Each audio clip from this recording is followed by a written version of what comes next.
그러므로 예물을 제단에 드리려다가 거기서 내 형제에게 원망 들을 만한 일이 있는 것이 생각나거든 예물을 제단 앞에 두고 먼저 가서 형제와 화목하고 그 후에 와서 예물을 드리라.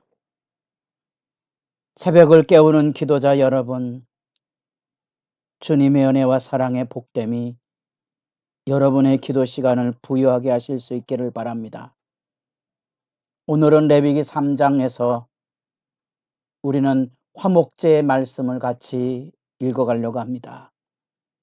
화목제는 우리 일상의 생활 속에서 여행에서 건강하게 안전하게 돌아오거나 전쟁을 마친 그 평화로운 귀환과 질병으로부터 회복되었던 그런 여러 가지 연후로 인한 감사, 서원을 이행하고 사무엘상 1장에 한나가 드렸던 서원제의 의미가 있고요.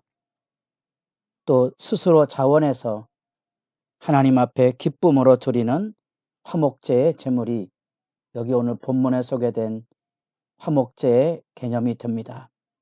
이 화목제는 그런 점에서 식사와 친교를 함께 나누는 그런 전례가 이어졌던 창세기 31장 야곱 출애굽기 18장의 이도로처럼 그 이전부터 식탁 교제를 통하여 나누었던 전통이 그 안에 담겨져 있는 그런 제2규례입니다. 그래서 이런 제사 제도가 단순히 우리가 보기에 제사상 차리는 그런 개념이 아니고 하나님 앞에서 우리의 일상을 함께 고하고 하나님 앞에 우리의 마음의 정성을 쏟아붓고 하나님을 섬기는 즐거움들을 하나님 앞에 드리는 일뿐 아니라 이 화목제는 보다 더 구체적으로 그래서 하나님과 누리는 이 믿음의 복된 교제와 하나님 앞에 드려야 될 감사와 기쁨을 제사장들과 레위인들과 더불어 고기를 돌려받아서 그것을 가지고 이웃들에게 그래서 이 감사제, 서원제, 자원제 각기 규례를 따라서 감사제는 1일까지 서원과 자원제는 그 이튿날 2일까지 고기를 함께 나눠 먹어야 되는 거지요. 그것이 지나면 고기가 더러운 것이 됩니다. 더럽다는 말은 단지 부패했다는 개념보다는 하나님 앞에 금해야 될 부정의 음식이 되는 거지요. 고대 사회에서 이런 것들은 아주 긴급한 하늘의 기쁨과 감사와 즐거움들을 나누는 교제 요청을 받고 있다는 사실입니다. 그래서 이 화목제는 소와 양과 염소로 드리는 규례가 3장에서 설명되어 있는데 제사 일반 규례처럼 드려지지만 특별히 그 피와 기름을 구별해서 그 피와 기름이 가지고 있는 아주 소중한 가치, 그 생명과 풍요를 가지고 있는 그 여러 가지 상징들이 있기 때문에 하나님 앞에 그런 것들을 구별돼서 드려야 되는 제사가 있고요. 그래서 그 화목제를 드릴 때 콩팥이나 이런 소중한 가치를 가지고 있는 것들을 구별하고 간엽으로 표현되고 있는 이런 것들은 동물의 신체를 가지고 점을 치는 그런 주술적인 개념도 담겨져 있기 때문에 하나님께서 다양한 규례, 금지 규례를 담아 놓았습니다. 하나님께 이건 불태워 드릴 것, 피는 어디까지 바르는가 이런 것 같은 제사의 세세한 규례는 하나님 앞에 섣부르게 제사를 드리고 그냥 지나가는 행사로 마치지 않도록 하나에서 10가지 머리부터 발끝까지 하나님 앞에 우리가 출애굽기 성막과 제사가 시작이 될 때 본본에 대한 이야기를 강조했을 때 함께 나눴던 말씀입니다. 특별히 이제 레위기 8장, 9장, 10장 제사를 드리는 데 있어서 굉장히 중요한 의미를 가지고 있는 그런 제사의 예배자의 마음의 자세입니다. 그런 점에서 이 화목제는 하나님께 드릴 뿐 아니라 제사장 몫으로서 드려야 될 것, 흔히 가슴과 오른편 뒷다리 여러분들은 그런 성경을 읽으면 번거롭다고 그렇잖아요. 번거롭은 게 아니고 이런 것들을 가지고 하나님 앞에 섣부르게 나가지 않도록 하나님의 말씀의 규례를 자꾸 몸으로 마음으로 익혀가면서 우리의 마음이 온전하게 하나님께만 들어질 뿐 아니라 우리의 삶의 행동조차도 늘 하나님 앞에 조심해야 하는 경건 훈련의 의미도 함께 담겨져 있습니다. 나아가서 이런 제사나 예배의 규례를 잘 배워야만 이것은 살아계신 하나님에게 드리는 예배자의 자세이기 때문에 마음가짐이기 때문에 사실은 동일하게 우리가 사람과의 관계 속에서도 그렇게 소중한 가치와 존중과 금해야 될 것과 절제해야 될 것들을 배워가는 거지요.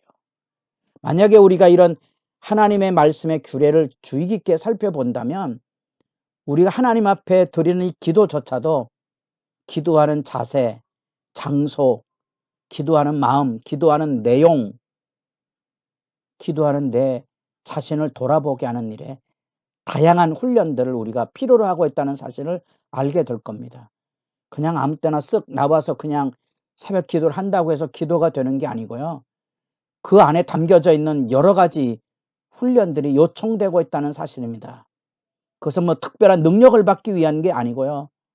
하나님 앞에서 전심으로 바르게 기도할 뿐 아니라 기도의 삶을 실천하기 위해서라도 훈련돼야 될 부분이 있다는 것을 잊지 마셔야 됩니다. 그래서 소와 양과 염소 각기 드려야 될 예배의 절차가 다 담겨져 있고 특별히 피와 기름을 구분해서 드려야 될 것과 제사장 먹과 이웃과 더불어 함께 나누어 먹을 그런 소중한 그런 규례조차도 여기 말씀에 나타나게 됩니다. 그런 점에서 이 화목제사는 감사와 서로 사랑의 교제의 의미를 가지고 하나님 앞에 드릴 뿐 아니라 기쁨과 즐거움을 함께 나눔으로 화목제라는 제목 그대로 샬롬이라는 우리가 너무도 잘 아는 사귐과 나눔의 교제의 중요성을 새삼 생각해 보게 됩니다. 그래서 이런 화목제의 제사 관계를 통하여서 우리는 하나님하고의 평화의 관계뿐 아니라 이웃과도 우리가 얼마나 이웃과의 관계 속에 예민하고 고통을 주받고 상처와 아픔을 가지게 됩니까? 사실은 그런데 우리 신앙생활을 하면서 주의해야 되고 배려해야 되고 양보해야 되고 희생해야 되는 그 기본 정신의 훈련을 이런 화목제의 제사 규례 안에서 보고 듣고 배우는 거지요. 여러분, 하나님하고 평화하십시오. 그 즐거움들을 나누기 위해서입니다.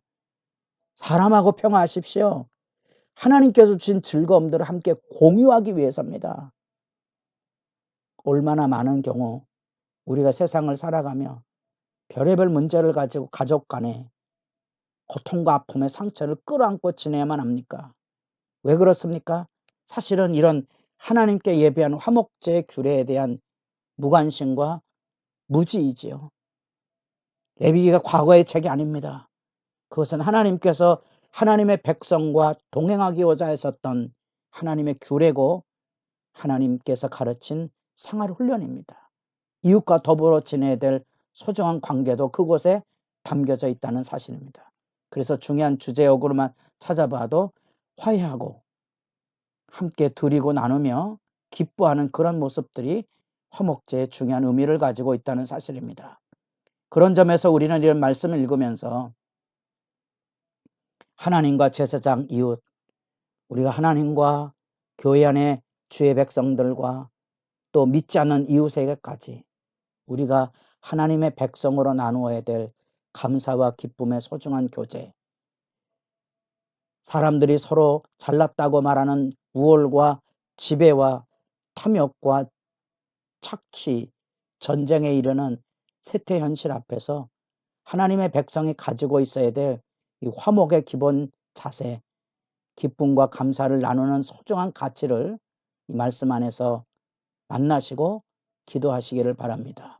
뿐 아니라 우리의 일상생활 안에서 우리가 누리는 감사와 우리가 하나님 앞에 서원한 것을 이행하고 또 하나님께서 우리에게 주신 기쁨을 나누는 친교제의 의미를 가지고 있는 화목제 앞에서 이것은 하나님 앞에서 우리의 삶을 나누는 것처럼 기쁨과 감사를 나누는 것처럼 이 즐거운 제사의 축제일 뿐 아니라 그것을 통하여 사람과 이웃과 더불어 나누며 살아가는 그리스도인의 생활 실천의 아름다움도 그곳에서 만나게 되고 여러분도 기도해야 될 것입니다.